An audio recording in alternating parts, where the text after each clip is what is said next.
여러분의 눈이 저와 함께 말씀을 보면서 묵상하도록 하겠습니다. 자, 오늘은 고난받는 종 예수 그리스도에 대한 부분을 좀 집중적으로 다루도록 하겠습니다. 자, 이사야서 52장 13절부터는 고난받는 종 예수 그리스도에 대해 예언된 말씀이 기록되어 있습니다. 자, 우리 13절부터 보겠습니다. 자, 보라, 내 종이 형통하리니 받들어 높이 들려서 지극히 존귀하게 되리라. 여기 이제 내 종 이렇게 표현이 되어져 있죠. 예수 그리스도를 의미하는 것입니다. 자, 이제 내 종이 형통하리라. 지혜롭게 행해서 모든 과정 중에서 예수님이 그 하시는 모든 사역 가운데 이런 부분들이 지혜롭게 잘 감당한다라는 의미가 되겠죠. 자, 그 다음에 받들어 높이 들려서 지극히 존귀하게 되리라. 이제 부활 승천까지 여기서 지금 예언되고 있어요.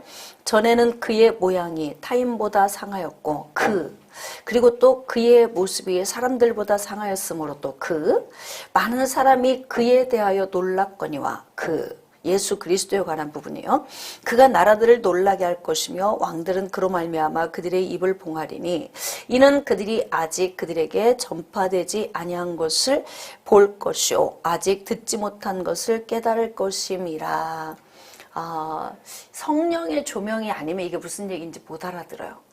그러니까 이사야 선지자를 통해서 예수 그리스도가 오시기 700여 년 전에 주신 이 말씀을 과연 누가 듣고 깨달을 수 있었을까? 그러니까 성령의 조명이 아니면 이렇게 은밀하게 감춰놓으신 하나님의 그 비밀을 알 수 있는 사람이 없겠죠. 그래서 성령의 계시가 우리에게 굉장히 중요하다는 겁니다. 이렇게 예수 그리스도에 관한 부분을 살짝 언급을 하신 거예요. 이거 구약에서는 이게 누군지 잘 모르죠. 그러면 이제 우리가 한번 보겠습니다. 구약에서는 예수 그리스도가 성취된 상황이 아니고 예언되어 있고 이제 말씀으로만 계시되어져 있는 상황이기 때문에 예수 그리스도가 안 보여요. 잘. 안 보이는데 이제 성령의 조명으로 예수 그리스도를 보게 되는데 우리가 이제 성경을 보면 하나님께서 성경을 기록하신 이 성경에 주요 요지가 있어요. 바로 성경의 목적은 예수 그리스도를 나타내시기 위한 거예요. 자, 인간이 범죄하고 난 이후에 하나님께서 창세기 3장 15절에 여자의 후손을 예언을 하셨어요. 그리고 이제 선지자들을 통하여서 하나님께서 계속 어떻게 해요? 역사를 이루어 나가시는데 마태복음 1장 21절에 창세기 3장 15절의 말씀이 어떻게 되냐면 성취되는 거예요. 여기에서 범죄한 인간들에게 예언의 말씀을 주셨고 이 말씀이 성취되어 오셨고 이제 예수 그리스도가 마지막 날 재림에서 오시는 이 완성의 때, 이 때를 향해서 지금 역사는 이렇게 나아가고 있습니다. 그러니까 결국 뭐냐면 예수 그리스도를 계시하기 위해서 하나님께서는 이렇게 하나님의 계획을 큰 틀을 가지고 지금 이루어가고 계시는 거거든요. 선지자들을 통해서. 그래서 예수 그리스도의 초림과 예수 그리스도의 이 재림의 관계성 속에서 우리는 지금 가고 있어요. 근데 이제 구약에 주셨던 이 말씀을 우리가 묵상해 보면서 성령의 조명이 아니면 알 수 없다. 지금도 어려워요, 사실은. 이 말씀은 지금도 그냥 읽는 사람은 이게 무슨 내용인지 잘 어렵거든요. 네, 이제 성령의 조명에 의해서 우리가 깨닫는 거예요. 자, 이제 53장으로 나갑시다. 우리가 전한 것을 누가 믿었느냐? 여호와의 팔이 누구에게 나타났느냐? 우리가 전한 것, 그러니까 하나님의 성령의 조명을 받아서 하나님이 예언의 말씀을 주셨고 그 계시된 말씀을 받아서 선포한 자들이 있어요. 그들이 바로 누구냐면 선지자들이에요. 이제 선지자들이 전한 것을 누가 믿었느냐? 대부분은 안 믿었죠. 하나님의 주권적인 은혜 안에 있는 사람만 믿음 안으로 나아간 거죠. 근데 여호와의 팔이 누구에게 나타났느냐?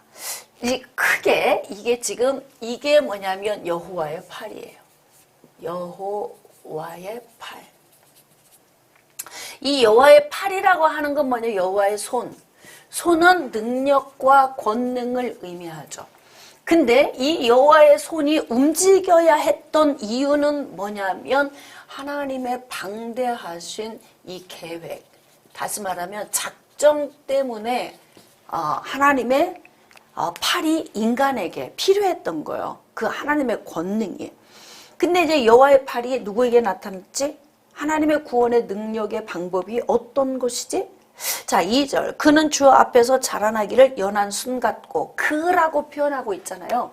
이 구약 요 때는 사실 그냥 여자의 후손 요렇게만 계시가 되어져 있어.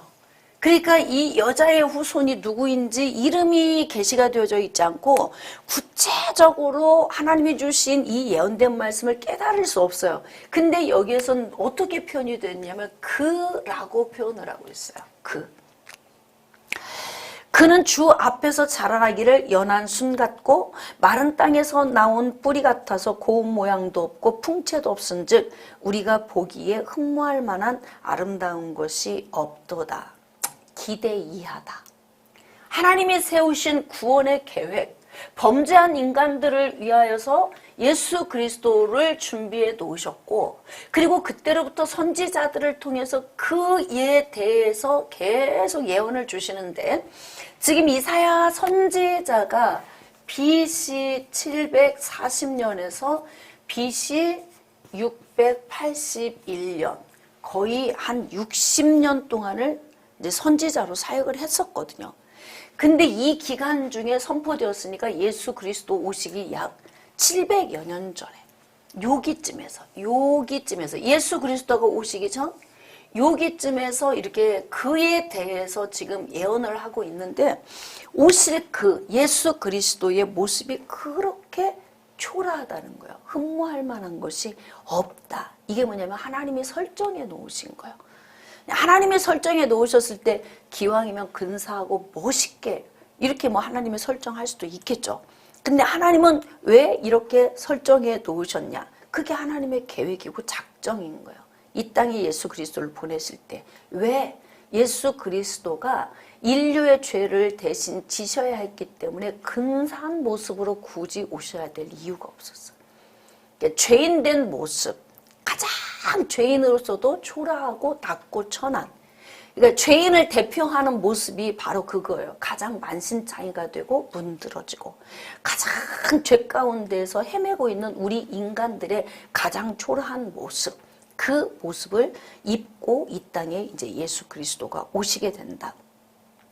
3절입니다. 그는 멸시를 받아 사람들에게 버림을 받았으며 간고를 많이 겪었으며 질고를 아는 자라. 마치 사람들이 그에게서 얼굴을 가리는 것 같이 멸시를 당하였고 우리도 그를 귀히 여기지 아니하였도다. 예수 그리스도가 오셔야 됐던 목적이 뭐예요? 사실 이제 이 범죄에서부터 출발했는데 인간의 이 범죄에서부터 범죄에서부터 출발해서 인간은 이제 여기서부터 쭉 진행해서 인간들이 걸어 나가는데요. 어디를 향해 걸어 나가는 거예요? 범죄한 죄인들은 어디를 향해? 심판을 향해 걸어 나가는 거예요. 죄가 들어왔을 때부터. 근데 심판을 향해 걸어 나가는데 인간이 받아야 할 이 심판이라고 하는 형벌, 마지막 날에 받아야 되는 이 심판이라고 하는 이 형벌을 어떻게 하냐면 예수님이 대신 지시는 거예요.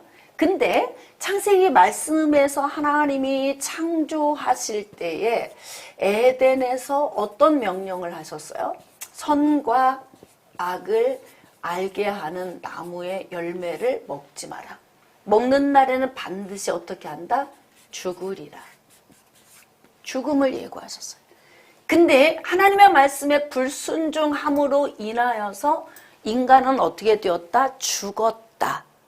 그러니까 이 죽음이라고 하는 이 죽음은 바로 뭐냐면 저주를 받은 거예요. 저주. 이제 이 저주를 받은 이 죽음의 세 가지의 요인은, 자, 첫 번째는 영적 죽음.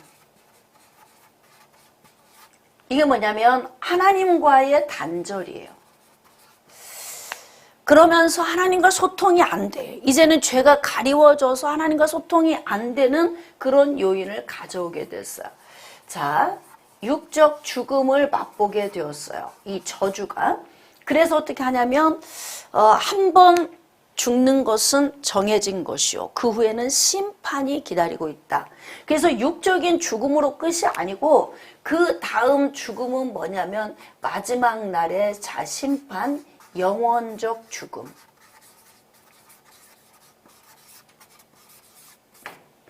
그러니까 영적으로 죽고 육적으로 죽고 마지막 날에는 아주 확실히 죽는 거예요. 그냥 그래서 인간이 완전히 죽게 되는 이 저주.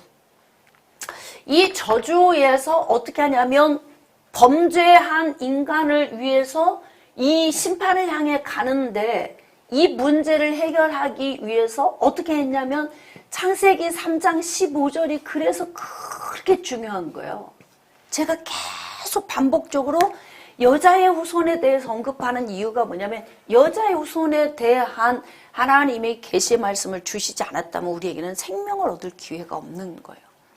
그게 너무 중요해요. 그러니까 성경은 창세기 전반부 1장에서 거의 1장, 2장, 3장 거기까지가 전부 모든 복음이 그 안에 다 들어가 있어요.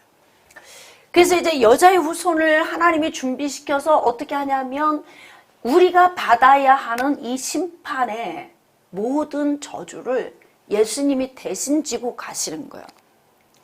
근데 우리를 살리시기 위해서 이 영혼적 죽음, 육적 죽음, 심판 이 부분에서 어떻게 하냐면 예수 그리스도가 우리 죄인들에게 투입이 되면서 우리는 어떻게 되어지냐면 첫 번째 영적 어떻게 한다? 생명을 얻게 되는 거예요. 영적인 생명. 하나님과 소통을 하게 되는 거죠. 두 번째는 육신적 죽음은 반드시 우리는 죽을 수밖에 없어요. 한번 정해 놓으셨으니까. 그러나 육신적 죽음은 어떻게 하냐면 마지막 날에 부활을 통해서 다시 살아나게 되는 은혜를 맛봐요. 어떻게? 예수 그리스도를 믿은 자들은 생명의 부활. 자, 믿지 않은 자들은 심판의 부활. 그래서 마지막 날에 다 부활해서 일어나긴 하지만 생명과 심판 두 가지로 이제 갈래길로 나뉘어지게 되는 거예요. 그러면서 우리는 육적 죽음에서 마지막 날에 다시 살아난다. 자, 그 다음 세 번째는 예수 그리스도가 우리의 삶에 개입이 되므로 그를 믿고 믿음 안에서 다시 살아난 자는 어떻게 하냐면 심판대에 어떻게 한다? 서지 않는다.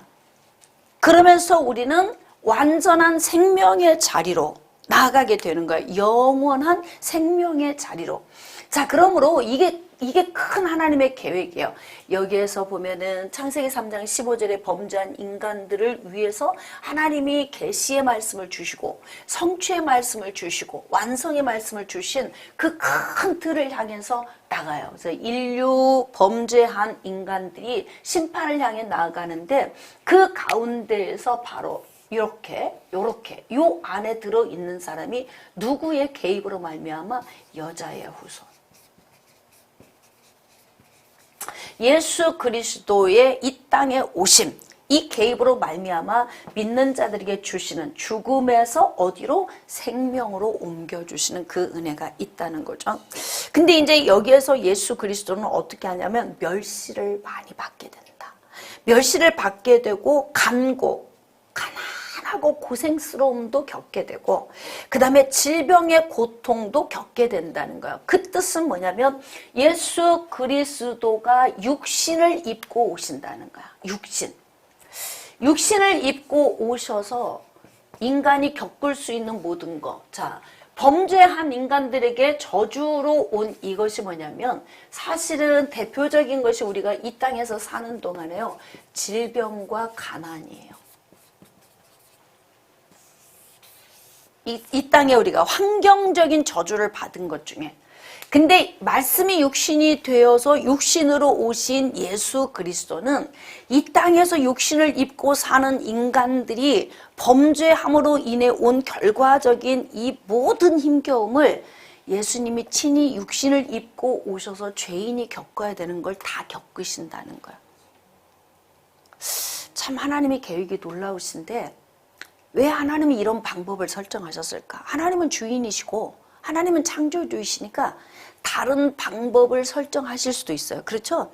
근사하고 멋있게 오실 수도 있고, 또 오셨을 때에도 굳이 뭐 육신으로 오셔서 당하는 이게 아니라 다른 방법으로도 설정할 수 있는데, 하나님은 죄를 씻는 것에 피를 설정해 놓으셨고 그 피를 흘리기 위해서 예수님을 육신으로 보내주셨단 말이에요. 근데 육신으로 오신 예수 그리스도가 인간이 겪어야 하는 모든 걸 다 겪는 거야.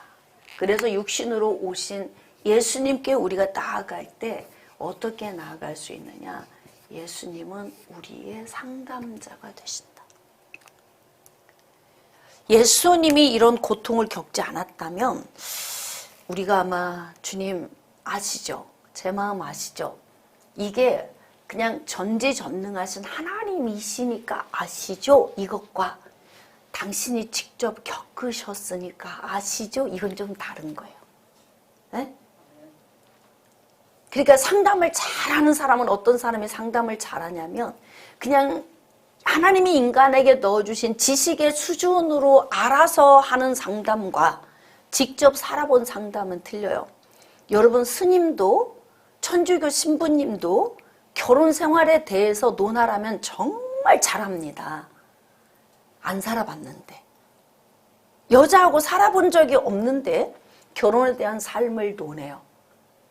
근데 거기에서 예를 들어서 결혼을 직접 해보고 결혼한 삶을 살아보고 그 가운데서 지지고 볶는 삶을 다 경험해본 사람, 세 사람이, 실질적으로 결혼해본 사람과 결혼 안 한 신부님과 결혼 안 한 스님, 세 사람이 모여서 이야기를 하면 누구 말이 가장 근접할까? 그리고 결혼해서 경험한 사람 말이 가장 근접한 거예요. 하나님이 주신 지식의 수준으로 결혼해보지 않아도 느낄 수 있고 알 수 있고, 또 뭐 이렇게 남녀가 실질적인 사랑에 뭐 이런 깊이 경험을 한 번도 해본 적이 없어도 하나님이 우리에게 주신 본성적인 걸로도 다 알 수는 있어요. 그러나 직접 경험해본 사람과 경험해보지 않은 사람은 깊이가 같을 수가 없어요. 하나님께서 설정해 놓으신 죄를 씻으시는 방법, 피 흘림. 그런데 그 피 흘림을 위해 육신으로 오셨지만 육신으로 오신 예수님은 그렇게 초라하고 정말 연약한 모습으로, 다시 말하면 스펙 하나 없이 시골에서 그냥 목수의 아들로 태어나서 그렇게 연약한 모습으로 이 땅에 오셨다는 거죠. 그래서 뭐냐면 우리가 예수님께 나아갈 때 그렇게 질문할 수 있어요. 예수님, 제 마음 아시죠? 네? 제가 이렇게 가난에, 굶주림에, 또 이 심령의 상함에, 아픔에, 이 곤고함에 제가 아파하는 거 예수님 다 아시죠? 훨씬 친근감이 있어. 예수님이 그렇게 초라한 모습으로 오셔서 이 땅에서 간고를 겪고 질고를 다 지고 가셨기 때문에, 그래서 우리가 예수님께 나아갈 때 더 큰 위로를 받게 되는 것입니다. 자, 4절, 그는 실로 우리의 질고를 지고 우리의 슬픔을 당하였거늘. 그러니까 예수님이 이 땅에 오실 때 죄인들의 죄를 당신의 모든 어깨에 다 지고 가신 거예요. 그래서 이것을 세례자 요한은 그 세상 죄를 지고 가는 하나님의 어린 양이다, 이렇게 표현을 했단 말이에요. 인류의 죄를 다 졌어요. 그러면 죄인들이 지고 가야 될 가난과 질병, 고통, 이 모든 것들을 예수님이 같이 다 지고 가시는 거예요. 그래서 우리는 자꾸 어떤 훈련을 해야 되냐면 내 걸 내가 자꾸 지고 가려고 하지 말고 내 무거운 짐을 주님께 자꾸 옮겨놔야 돼요. 이렇게 우리가 예배 드리러 왔을 때 이 말씀을 들을 때에도 우리가 지고 온 짐을 예수님의 어깨에, 지고 가는 어깨에 자꾸 얹어놔야 돼. 우리가 예를 들어서 죄송해요. 이건 그냥 제가 알아서 지고 갈게요. 너무 주님께 맡기는 게 너무 죄송해서요. 제가 지고 갈게요. 이거는 불신앙적인 삶이에요. 신앙인의 삶은 어떻게 가야 되냐면 무조건 내 짐을 맡겨야 돼. 왜냐하면 예수님이 이 땅에 오신 목적이 그거거든요. 세상 죄를 지고 가는 하나님의 어린 양이로다. 다 지고 가. 우리의 슬픔도 지고 가. 우리의 질고도 지고 가. 간고도 다 지고 가. 우리의 모든 죄도 다 지고 가서 예수님이 그렇게 모든 걸 다 지고 가시기 때문에 우리는 자꾸 맡기는 훈련이 필요하다.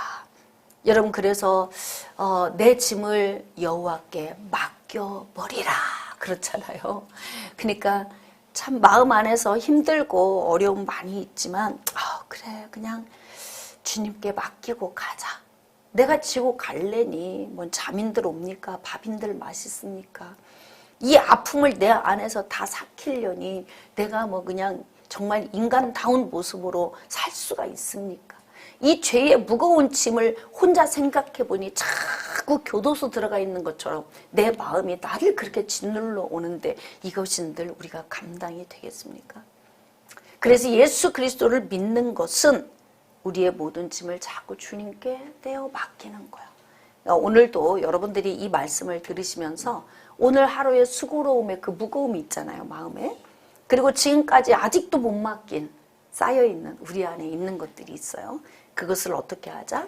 예수님께 척 내어 맡기자.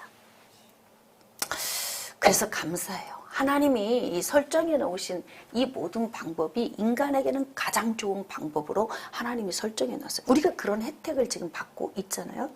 그리고 우리는 생각하기를 그는 질병을 받아 하나님께 맞으며 고난을 당한다 하였노라. 못 깨닫는다. 예수 그리스도가 저렇게 십자가를 지고 가는 거, 저렇게 목수의 아들로 초라하게 태어나 말 구유 위에 태어났고 너무너무 막 연한 순 같고 볼살게 스펙이 하나도 없는 이 광경을 보면서 뭐냐면 저분은 그냥 저런 거야. 우리를 위해 대신 지고 가시기 위해서 오셨던 예수님을 우리는 깨닫지 못하고 뭐냐면 징벌을 받아서 하나님께 두들겨 맞는 거지. 그리고 이제 고난을 당하는 거야. 이렇게 예수님을 보면서 사람들이 그렇게 예수님을 그렇게 취급을 한다는 거죠. 자, 5절. 그가 찔림은 우리의 허물 때문이요. 그가 상함은 우리의 죄악 때문이라. 예수 그리스도가 십자가에 달리시고 피를 흘려야 됐던 이유는 다 누구 때문이냐면 나 때문이에요. 내 죄 때문에 그런 거야. 예수님은 죄가 없으셔요. 어떻게 죄가 없다고 우리는 믿어요? 여자의 후손으로 오셨거든요. 남자의 씨를 받아 온 사람이 거룩할 수 있나요? 유전된 죄를 받아서 태어난 사람들에게 거룩함이 있냐고. 거룩함이 없어요. 거룩함이 없어. 그렇기 때문에 예수 그리스도가 죄가 없으시다는 것을 우리는 무엇으로 확증할 수 있냐면 사람의 씨가 아닌 성령으로 잉태된, 그것도 처녀에게서 태어난. 그렇기 때문에 예수 그리스도는 죄가 없으신 것을 우리는 그 말씀을 통해 확증을 받게 되는 거예요. 근데 이제 예수님은 당신 스스로가 이렇게 허물이나 연약함이 없고 죄악됨이 없음에도 불구하고 왜 그렇게 찔려야 되고 상해야 되고 그가 왜 채찍에 맞아야 되느냐. 그 이제 5절 말씀에 보면은 우리 허물 때문이다. 그가 상함은 우리 죄악 때문이다. 징계를 받는 것은 우리에게 평화를 주시려고 그런 것이다. 채찍에 맞으신 이유는 우리에게 나음을 주시려고 그런 거다. 그러니까 예수 그리스도를 믿는 그 믿음 하나로 말미암아 우리가 영원한 생명을 얻게 되고요. 영원한 생명을 얻은 사람이 받는 특혜가 바로 이거예요. 예수님 오시기 700여 년 전에 여기에서 지금 이사야 선지자를 통해서 지금 말씀을 주시는데, 여기에서 말씀을 주시는데 아직 이루어지지 않은 일, 우리가 지난번 강의 때에도 들었지만 하나님은 앞으로 150년 후에 오게 될 페르시아 왕 고레스에 대한 예언의 말씀, 그의 이름까지 언급하시면서 하나님께서 이사야 선지자를 통해 예언의 말씀을 주셨거든요.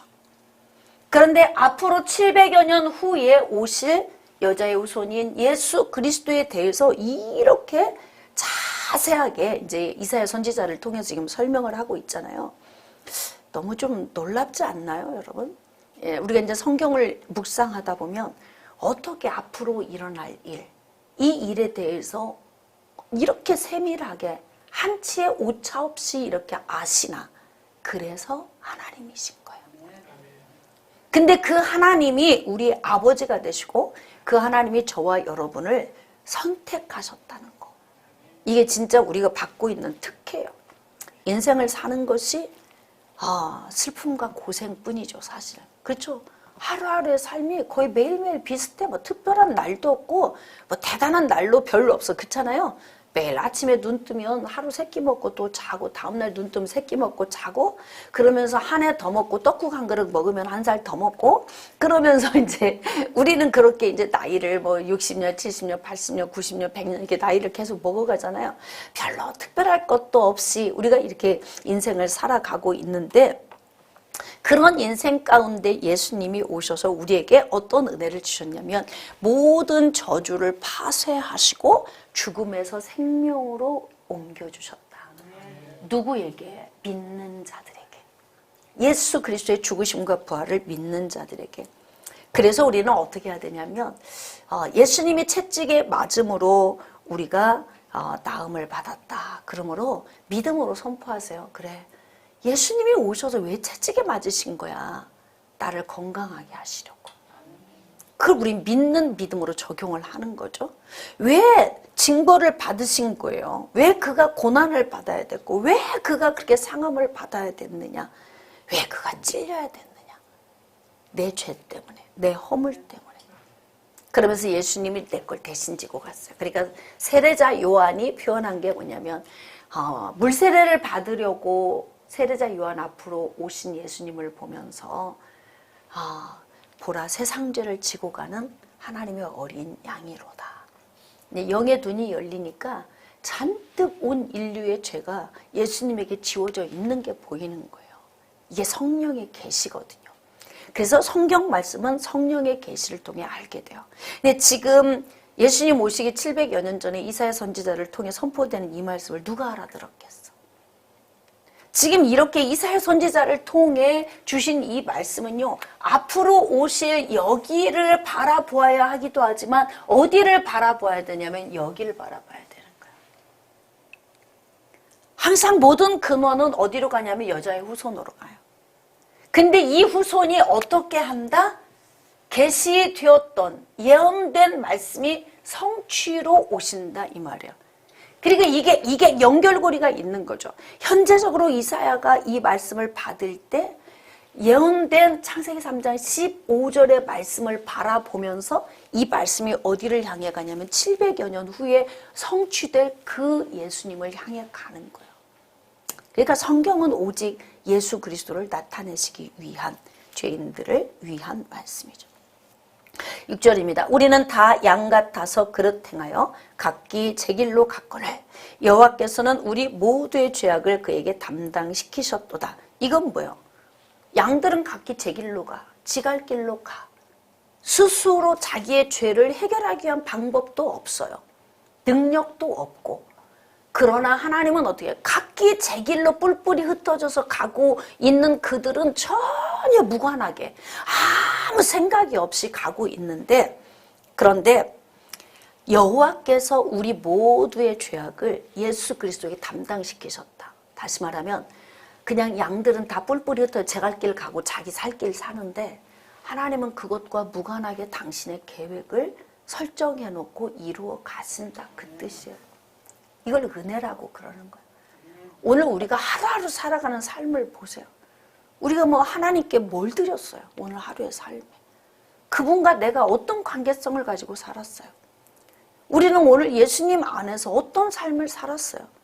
여전히 나약하고 연약하고, 여전히 내 안에서는 죄가 들끓고 있고, 그 은혜가 아니면은 호흡할 수 없는 그 은혜 하나 때문에 우리가 지금 살아가고 있는 거라고.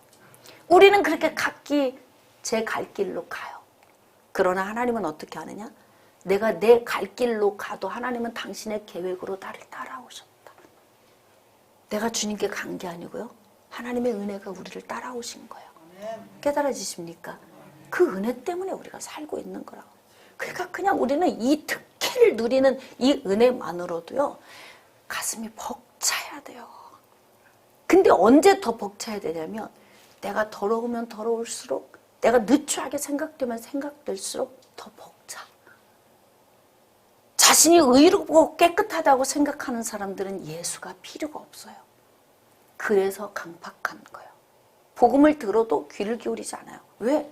나 스스로도 내가 열심히 도를 닦거나 참선을 행하거나 마음의 수련을 행하거나 착한 일을 해서 좋은 데 갈 것 같거든. 그런 사람이 대부분 하는 얘기가 뭐야?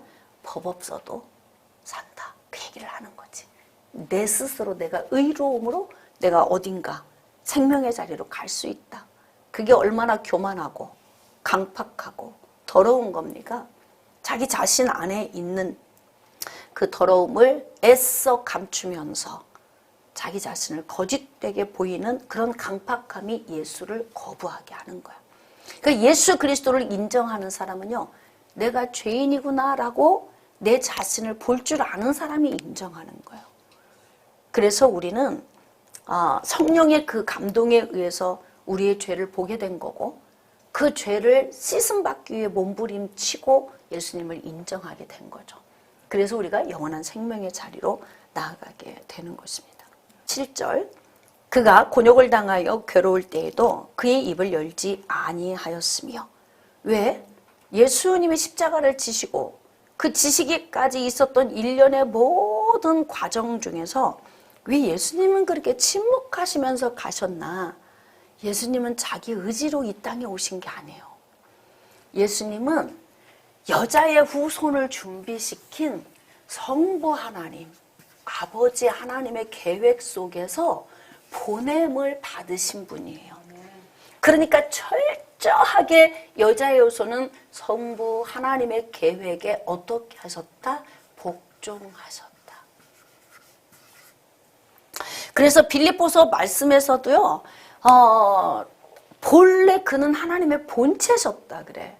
근데 하나님과 동등됨을 취할 것으로 여기지 아니하시고 오히려 자기를 비워 종의 형체를 가지사 사람들과 같이 되셨고 그리고 사람의 모양으로 나타나셔서 죽기까지 복종하셨으니 어디에 대한 복종이요? 죽음. 누가 죽어야 되는데? 사망 선고를 누가 받았어요? 범죄한 인간들이 사망 선고를 받고 심판을 향해 가고 있어. 그런데 예수 그리스도는 죽은 인간들을 건져내고 대신 그 자리에 들어가실 예수 그리스도를 준비해 놓으셨잖아요. 그 사실을 알고 예수님이 오셨다고. 근데 어떻게 했다? 할 수만 있으면 이 잔을 좀 아버지 옮기시면 안 될까요?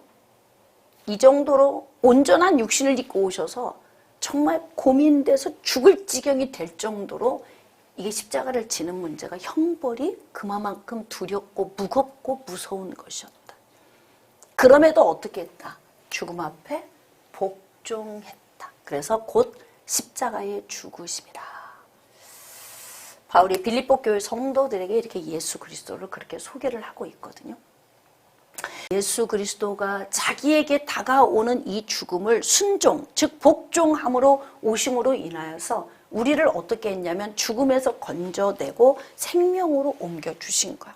근데 정말 간단해. 우리는 어떻게 하냐? 믿음이면 된다 이 말이야. 믿음. 예를 들어서 어떤 큰 조건을 달았다면 나도 못했을 것 같은데 지금 내 형편에 예를 들어서 1억 헌금하면 내가 구원 줄게. 그럼 난 구원 못 받을 것 같아. 돈이 없어서. 네? 만약에 여러분들이 키가 180 정도는 돼야 구원 받는다? 그러면 이거 늘릴 수도 없고 어떻게 해? 잡아서 뺄 수도 없는 거잖아요. 누가 구원을 받겠어요? 또 누구처럼 이뻐야 된다? 미스 코리아처럼 이뻐야 되고 미스터 코리아처럼 멋있어야 된다? 그럼 누가 갈 수 있겠어? 아무도 갈 수가 없어요. 그래서 구원은 노력으로 되는 게 아니고 하나님이 그냥 정해놓으신 그 주권의 은혜 안에서 구원을 받게 되는 거예요. 여기 말씀 속에서 그가 곤욕을 당해서 너무 괴로운데도 항변을 안 해.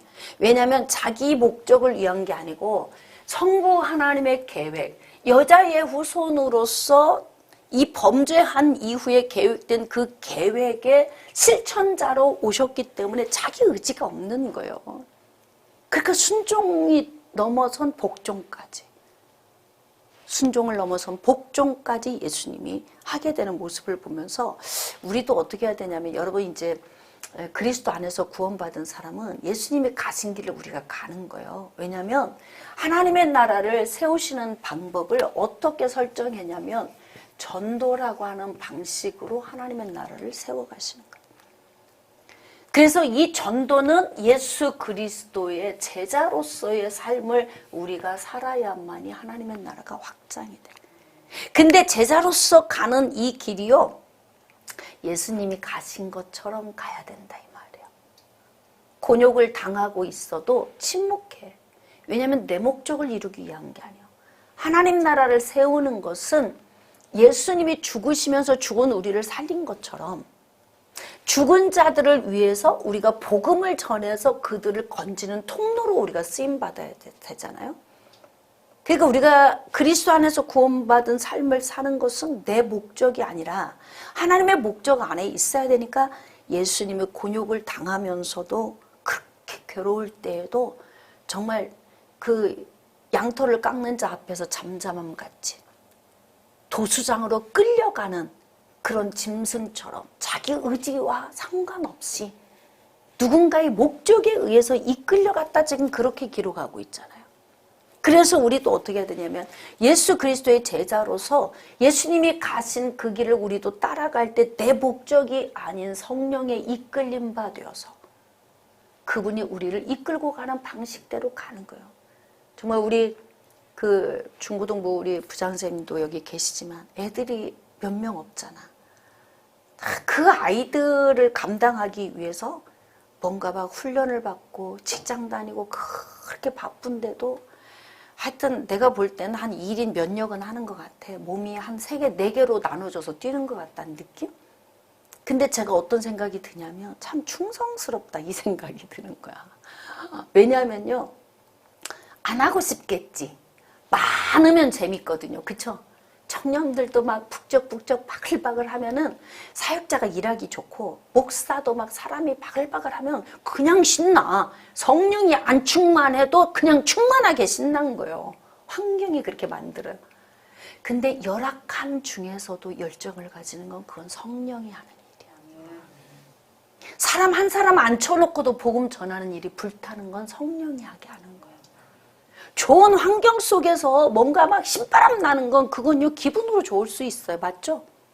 기분으로 좋을 수 있어, 환경 때문에. 예수님이 이렇게 침묵하시면서 가신 그 모습 보면서 그래, 우리가 그리스도인으로 사는 건 침묵하고 가는 거야. 이건 그냥 계산하고 싶기도 하고 따지고도 싶고 어떤 때는 인간적인 생각으로 그렇게 하고 싶을 때도 있지만 그래, 그냥 가는 거야. 예수님이 가신 것처럼. 여기 보니까 마치 도수장으로 끌려가는 어린 양과 털 깎는 자 앞에서 잠잠한 양같이 그의 입을 열지 아니하였도다. 닮읍시다, 예수님. 그리고 예수님 가신 그 길을 우리도 가야 돼. 그래서 교회 안에서는요, 희생과 헌신이 그래서 필요한 거거든요. 네, 요즘 우리 좀 청년들이 더 희생하고 헌신하는 자리로 나갔으면 좋겠다. 그래. 갈수록 젊은 세대가 자기를 희생하거나 헌신하는 것을 원하지 않아요. 그리고 너무나 이기적인, 자기중심적인, 자기만을 위해서 살죠.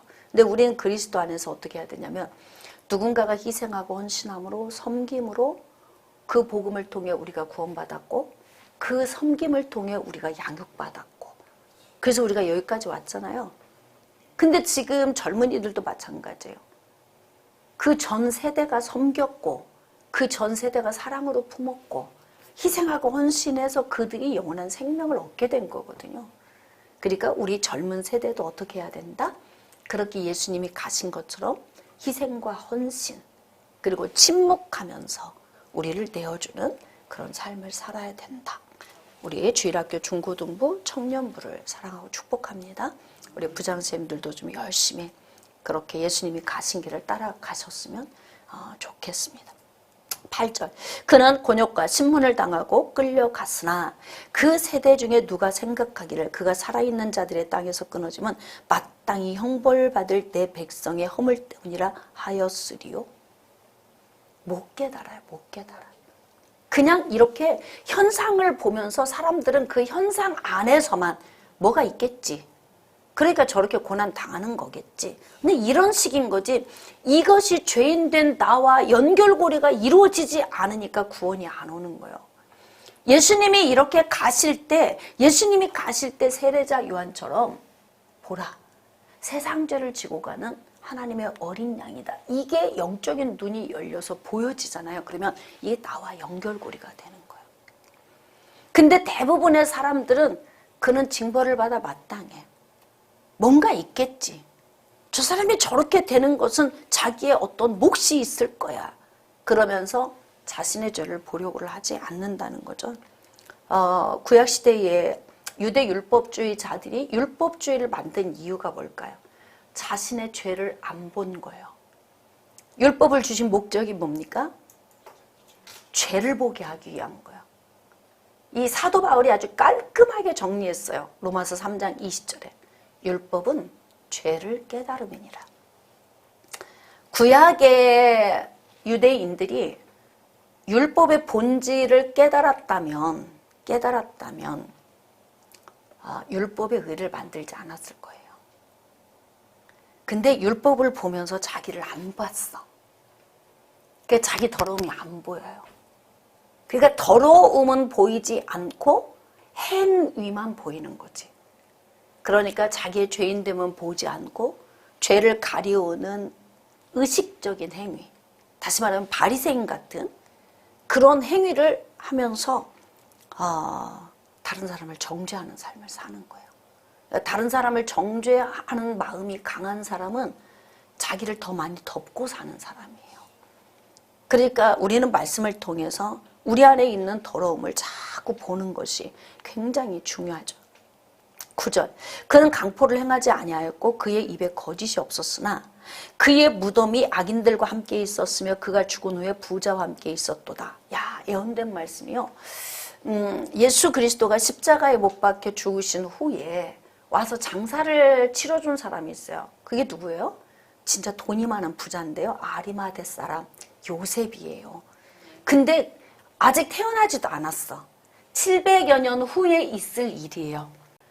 아마 성경에 기록은 안 돼 있지만 하나님께서 수천 년 전에 김순자 언급하셨을 수도 있어요. 김창석 이렇게. 성경에 기록된 것만이 전부는 아니고 우리에게 증거되어져야 될 너무 중요한 요지만 여기에 기록된 거예요. 만약에 하나님이 주신 걸 다 기록하면 이 땅에 두기에도 부족할 것이다. 예? 그래서 필요한 것만. 그러니까 생각해 보세요. 수천 년 전에 김월미 이름이 언급되었을 수도 있어요. 믿어지십니까? 왜냐하면 생각해 보세요. 700여 년 후에 있을 십자가에 달리신 예수님을 장사 지낼 아리마대 사람 부자 요셉에 대해서도 언급하고 있다고. 야, 이게 진짜 너무너무 놀라운 거. 예수 그리스도는 죄가 없으십니다. 죄가 없으시다는 증거를 우리는 어떻게 쉽게 말할 수 있다? 자, 이제 신학적으로 예수님은 죄가 없으셔. 이걸 정말 쉽게 설명할 수 있어요. 봤어? 당신이 봤어? 그분의 시대에 살아봤어? 어떻게 예수가 죄가 없다고 어떻게 장담하고 말할 수 있는 거야? 그럼 여러분은 근거를 어디서 찾아줘야 돼요?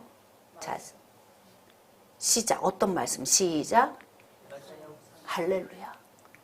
여자의 후손. 예수님은 사람의 씨가 아니다. 성령으로 잉태된 죄가 없으신 하나님의 아들이시다. 그러니까 이제는 여러분들이 성경적으로 대답해 줄 수 있어야 돼요. 누가 질문을 하면. 네, 그래서 여기 보니까 강포를 행하지 아니하 했대. 어떻게 행하지 않을 수 있어요? 본디 그 안에 죄의 본성이 없으니까 그런 거예요. 우리는 여러분 겉으로 드러나지 않지만 엄청 강팍함이 안에서 하루에도 막 들끓고 있지 않아요? 어때요? 네? 공감이 되면 얼굴 표정으로라도 어떻게 좀 공감을 좀 형성을 좀 해보셔봐. 아무 표정하지 않고 있으면 제가 여러분 앞에 엄청 느추하게 보여요. 이 가르치는 자의 그 슬럼프가 있어. 뭔 줄 아세요? 가르치는 자는 말을 많이 해서 그 사람의 말을 들어보면 그 사람을 다 알게 되거든. 그래서 매일 들킨 것 같아. 예, 근데 항상 저는 제 자신을 보면요, 너무 느추하고 제 안에 너무나 큰 강포함이 있고 강팍함이 있고 단 드러내지 않을 뿐이에요. 그게 무슨 차이다? 인격의 차이다. 그러니까 우리 내면 안에 있는 건 똑같은데요. 인격성과 비인격성이 있어요. 그 차이예요. 저 사람은 정말 인격자야. 저 사람은 비인격자야. 그건 뭐예요? 인격자는 안 들키고 사는 법을 터득한 사람이고 비인격자는 자꾸 들키면서 사는 거야. 그거를 또는 성숙과 미성숙으로 우리가 이제 표현할 수 있어요. 재밌죠? 우리 자신을 이렇게 보면서 이렇게 그러니까 결국 사람은 똑같은데 얼마만큼 나를 보이느냐 안 보이느냐, 얼마큼 성숙하냐 미성숙하냐, 그 차이다 이 말이에요.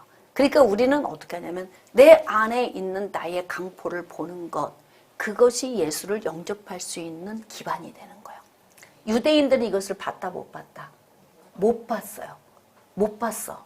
그러니까 결국 뭐냐면 율법의 의를 만들어낸 거예요. 그러면서 그들은 그 율법의 조항을 603조항으로 더 세분화시켜서 장로의 유전, 전통을 만들어서 그렇게 지키려고 몸부림을 쳤다고. 근데 바울은 그걸 어떻게 표현을 해요? 다 지키다가 하나 안 지키면 도루묵이다. 이렇게. 바울은 그렇게 설명을 하고 있다. 그러니까 지킬 수 있다 없다? 없다. 율법은 지키라고 준 것이 아니라 지킬 수 없는 죄인인 걸 보게 하려고 주셨다. 그러니까 성경은 참 오묘합니다.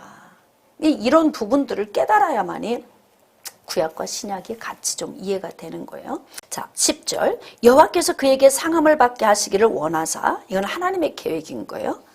질고를 당하게 하셨은즉 그의 영혼을 속건제물로 드리기에 이르면 그가 씨를 보게 되며 그의 날은 길 것이요 또 그의 손으로 여호와께서 기뻐하시는 뜻을 성취하리로다. 여기에서 지금 이제 두 가지가 요인으로 나와 있어요. 이 말씀 속에서. 근데 뭐냐면 하나님께서 십자가의 사건을 계획을 해 놓으셨고, 그리고 말씀이 육신이 되어 하나님 품속에 있는 독생자 예수 그리스도를 이 땅에 보내신 이유가 뭐냐? 그것은 바로 뭐냐면 씨를 보게 된다는 거예요. 씨. 이건 뭐냐면 영적 후손들을 이야기해요. 그러니까 예수 그리스도가 오심으로 인하여서 아브라함을 부르신 목적이 성취가 되는 거예요. 창세기 12장 3절에서 아브라함을 부르신 목적은 뭐예요? 모든 민족이에요. 모든 민족이 구원을 얻기까지라고. 그러니까 이제 예수 그리스도가 오신 이 지금 우리가 이제 오순절 성령 이후 살고 있는 이때는 이제 모든 민족에게 보편적으로 복음이 막 전파되고 있잖아요. 보편적으로 복음이 들어가고 있는데 하나님께서 예수 그리스도에게 십자가의 이 사건을 계획해 놓으신 이유는 뭐냐면 보편적 구원을 위한 것이다. 이방인들에게 복음이 들어가고 성령의 역사로 말미암아 예수 그리스도를 믿는 믿음으로 인하여 모든 민족 안에 있는 하나님의 백성들을 불러 모으시기 위한 하나님의 목적. 그래서 예수 그리스도를 제물로 내어주셨다. 지금 이렇게 되어 있고요. 그 다음에 그의 손으로 여호와께서 기뻐하시는 뜻을 성취하리로다. 그러니까 이 목적을 위해서 어떻게 하냐면 성취. 이 성취. 그 지금 700여 년 전에 이사야 선지자를 통해서 하는데 이렇게 모든 민족을 구원하기 위해서 하나님은 어떻게 한다? 반드시 그림자처럼 베일에 가려져 있는 창세기 3장 15절에 여자의 후손을 어떻게 한다? 베일을 벗겨서 그를 드러내 주신다. 그거예요. 그러니까 이게 수천 년 동안 이 역사가 흘러내려오면서 성경이 기록이 되어지고 있고 그 역사는 지금도 이루어져 가고 있어요. 너무 방대하죠. 성경이 믿어져야 맞는 거야. 그냥 우리가 그냥 역사 공부만 해도 믿어져 버려야 돼, 이게. 왜냐하면 어디에 이런 역사책이 있어요? 없지. 자, 11절. 그가 자기 영혼에 수고한 것을 보고 그는 누구를 말해? 예수 그리스도. 지금 구약에서는 예수라고 말하잖아요. 그라고 표현한다. 계속 그. 그가 누구야 도대체. 이게 구약의 성도들은 몰랐어, 이거를.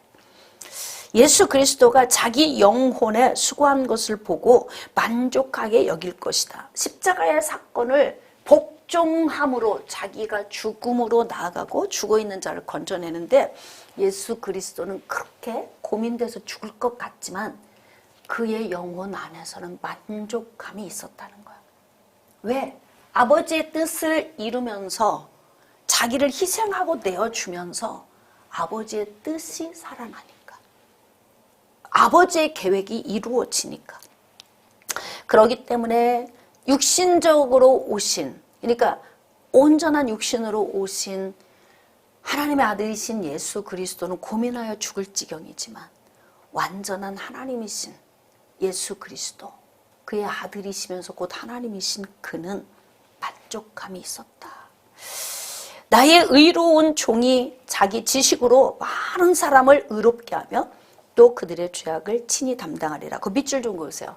죄악을 친히 담당한다. 그래서 세례자 요한의 이제 그 해석하는 방식은 뭐예요?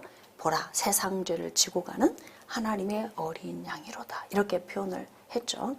자, 12절. 그러므로 내가 그에게 존귀한 자와 함께 몫을 받게 하며 강한 자와 함께 탈취한 것을 나누게 하리니 이는 그가 자기 영혼을 버려 사망에 이르게 하며 범죄자 중 하나로 헤아림을 받았음이니라.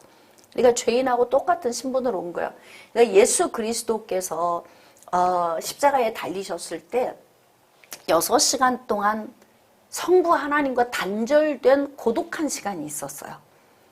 아침 9시에서 오후 3시까지 십자가에 달린 그 6시간 동안 물과 피를 다 쏟는 동안 엘리 엘리 라마 사박다니 어찌해서 나를 버리셨나이까. 그게 버림을 받아야 살아나는 거예요. 다른 영혼을 살리는 거예요. 버림을 받아야. 왜냐하면 예수님이 인류의 죄를 지고 죄인으로 십자가에 달렸기 때문에 죄인은 하나님과 소통이 돼야 안 돼요. 소통이 안 돼. 그러니까 철저하게 고독한 시간. 성부 하나님과 단절된 온전한 육신으로 오신 예수님이요.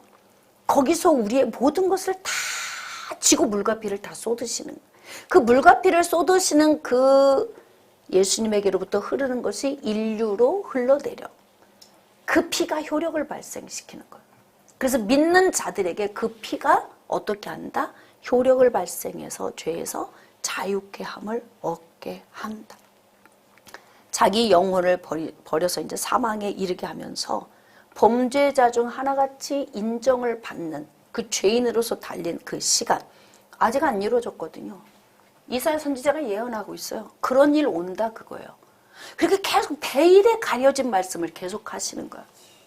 이걸 영적인 눈을 뜨지 않고 어떻게 알아듣겠어요? 어떻게 지금 이 시대에 예수님이 오신 이후 성취된 이후 완성을 향해 나아가고 있는 이 시대에도요. 그냥 이 성경만 이렇게 읽어가지고는 이게 뭔 얘기인지 잘 못 알아듣는다고. 그래서 항상 우리는 어떻게 해야 되냐면 성령의 조명을 받는 거, 가르침, 생각나게 하심, 이 은혜 안에 있어야만이 우리가 이제 이 복음 안으로 깊이 들어갈 수 있어요. 자, 이제 그러나 그가 많은 사람의 죄를 담당하며 범죄자를 위하여 기도하였느니라. 예수 그리스도가 이 땅에 오신 목적이죠. 죄를 담당하기 위한 것입니다. 근데 이것이 벌써 수천 년 전에 에덴에서부터 하나님이 세우신 그 계획이 수천 년이 지난 이제 700여 년 전, 곧 이루어질 임박한 시간에 이르러 이사야 선지자를 통해서 지금 예언의 말씀을 주시는 거예요. 이 정도 방대한 역사가 그냥 역사책으로 단순히 읽기만 해도 믿어져야 정상인 거죠. 안 믿어지는 건 왜 그래요? 강팍해서 그래요. 그리고 자기 안에 있는 더러움을 못 보니까 그러는 거예요. 그러니까 자꾸 어떻게 해요? 노력하는 거지. 해탈의 경지에 오르려고 하고 참선을 하고 도를 닦고 막 착하고 선한 일을 하려고 몸부림치고 그렇게 살다가 지옥으로 떨어지는 거예요. 그 노력은 우리를 죄에서 자유롭게 하지 못합니다. 왜냐하면 죄는 우리의 본성 안에 심겨져 있기 때문에 그래요. 그 죄는 오직 예수 그리스도가 십자가에서 흘리신 그 피의 능력만이 그 죄를 사할 수 있어요. 그래서 레위기 17장 11절 말씀에 왜 피가 죄를 사하는지, 왜 구약 제사에 그렇게 많은 짐승을 드리게 했는지. 그러나 히브리서 기자를 통해서 주시는 말씀은 매일매일 서서 제사장에 드리는 제사로는 죄를 없이 할 수 없다. 그러면 죄를 없이 할 수 없는 제사를 왜 그렇게 상번제로 아침 저녁으로 드리게 하고 무슨 절기 때 드려야 되고 뭐 매일 피를 왜 흘려야 되냐 이 말이에요. 잊지 않고 계속 그 일을 반복하면서 어떻게 하느냐. 우리는 결국 창세기 3장 15절에 복음을 바라보게 하는 거예요. 그러면서 이 복음을 바라보면서 어디를 향해 간다? 성취를 향해 간다. 지금 우리가 가고 있는 이 시대는 어디를 향해 간다? 완성을 한다. 요한계시록 22장 몇 절이에요? 20절. 그래서 이게 이제 창세기에서부터 계시록까지요, 말씀이 퍼즐을 맞추듯이 정확하게 맞춰집니다. 그래서 성경이 놀라운 거예요. 자, 이제 결론.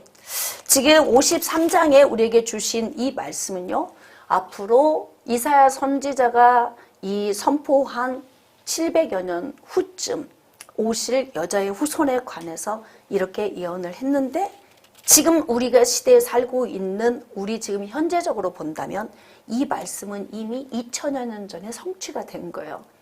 그리고 우리는 이제 완전한 구원을 향해 나아가고 있는 그 길목에 지금 서 있습니다. 자, 그러므로 우리는 이 말씀을 믿음으로 받아들이고 이 말씀을 삶에 적용하고 그리고 이 말씀을 쫓아 우리도 복음 증거자가 되면서 희생하고 헌신하고 섬기는 삶을 삶으로 하나님의 나라를 더 멋지게 세우는 그런 통로가 되어야 되겠습니다.